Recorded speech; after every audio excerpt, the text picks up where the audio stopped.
Good morning, folks. Basil here, and I'd like to tell you a story. It'll be quite interesting, I promise you. And if you've got a good, comfortable place to sit down and listen to it for a bit, please do so. Especially if there's any children there with you, well, I'd invite them along as well, you see. So I'll tell you what I'll do. I'll take you over yonder, and I'm going to show you around my barnyard and home and such, and show you what we have to offer. So why don't you join us on the other side? Well, here we are, folks, back on the other side. And now I'd like to show you around my barn and tell you a little bit about it. She was in pretty rough shape when I first come here. The water come through one end and across the floor and out the other end, like a little brook when it rained a lot. Could have caught a trout probably. But anyway, we dug it out myself here quite a bit and got the ground all good and got a good floor into it and fixed the foundation all up. And I did this each year little by little. The first year was important just to get the roof tight and the foundation fixed up a little bit, and so we did that. But as time went on, I went all around the bottom of her, and year by year I would do a side here and then I'd do another side.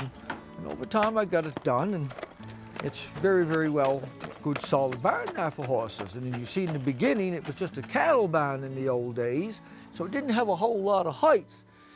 Pick and shovel and wheelbarrow, a truckload I guess it was that I took out, and another fellow took out 2 truckloads that we dug down 2.5 feet, you see, to get the height for the horses.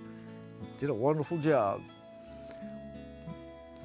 Not sure what else I could tell you about the barn, but it's in pretty good shape. And now let me take you over to the Wagon House.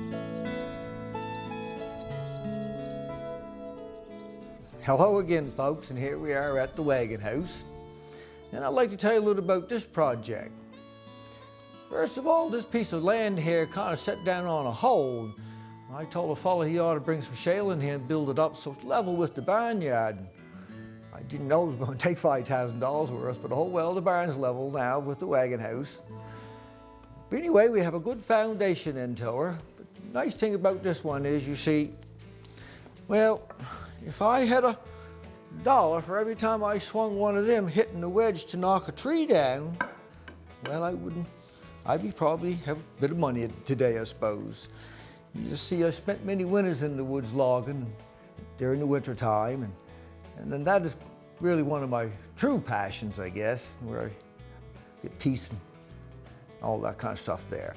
But nevertheless, anyway, I logged for quite a few winters with my chainsaw, and anyhow, all the stuff that took to build this building is logs that I sawed, cut down rather, and then brought them here to the barnyard and had them all sawed out right here. And then I started building her all out of just good solid rough lumber. And the engineers tell us I had to go with their own engineered trusses, so all right.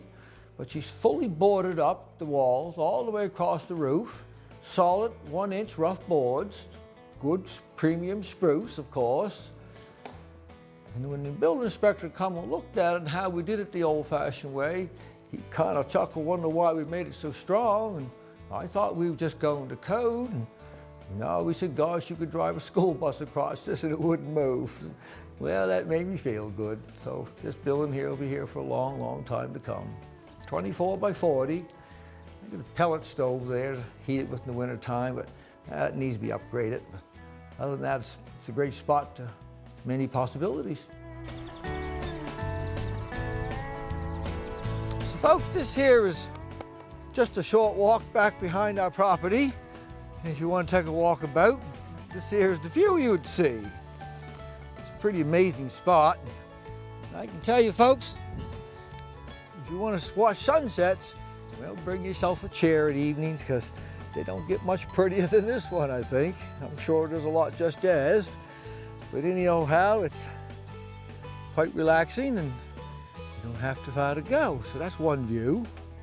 Now this here's another view from this side of the hill. I kind of thought I'd point it out to you. It's rather refreshing. You'll see that I got the back of the house kind of painted a dark color. Well, that's only because to sit there on that deck, you see that bright yellow, I just can't handle it on my eyes, you see. Anyway, you can only look one side at a time. And also you notice there on my middle of my lawn there's a big lumber pile. Well, again, those is logs I cut out the other winter, and we just had them sawed up a bit ago, and well, there's enough there you could build another wagon house plus if somebody wants them.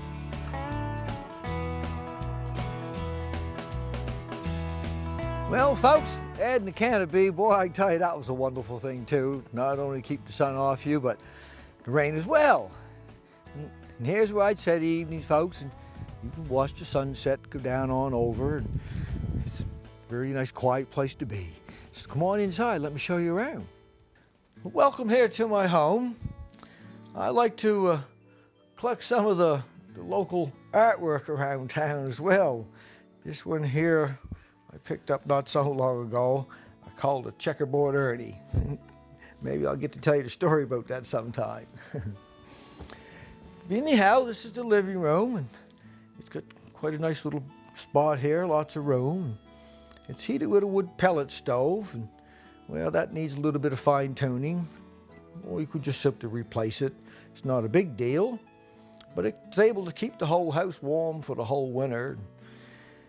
I think the house, I don't know the exact date onto it, but I remember looking on a deed, and I think somewhere around 1875, 1880 maybe. Don't hold me to that though, please, but I know it was on into the 1800s by so-and-so who had it. Anyway, it was probably would have been the fisherman's home at that time. And so he built it here, and had a farm, of course, with cattle those days, and lots of gardens around because, well, that's why this place is called Garden Lots. You see, when you bought a piece of land in town the old days, right next here was a spot to plant your garden, hence became the name Garden Lots. So this here is on a 2-acre property thereabouts, and with all these beautiful views surrounding you. And you're only just a 5-minute walk to the town limits, and 15 minutes you can be on the waterfront in Lunenburg, enjoying all the beautiful activity that goes on down there throughout the year. It has 3 bedrooms upstairs, used to was 4, but I took the wall out and done some work with it and made a nice big large bedroom for the master bedroom. And then it's got a nice attic up there. You can crawl up, it's good and dry, good place to put stuff. It had a new steel roof on one side just a couple of years ago, and prior to that, the roof was shingled on the opposite side just a few years ago as well. House was all newly painted outside as well. In here, just recently, I took the old wall paneling off that they stuck up after they tore the plaster all out. Wasn't much for insulation and all, but anyhow, I tore it down, put good insulation into it, vapor barrier, and gyprocked it. Oh, made a wonderful world of difference. Well, the kitchen, she's probably 1950s, 60s style, I guess. And in the bathroom, well, there's nothing fancy about it, but it's clean and simple. And the washer and dryer is right here next door to the bathroom, so everything's pretty handy. Well, folks, this is where I get a lot of enjoyment in my relaxation times.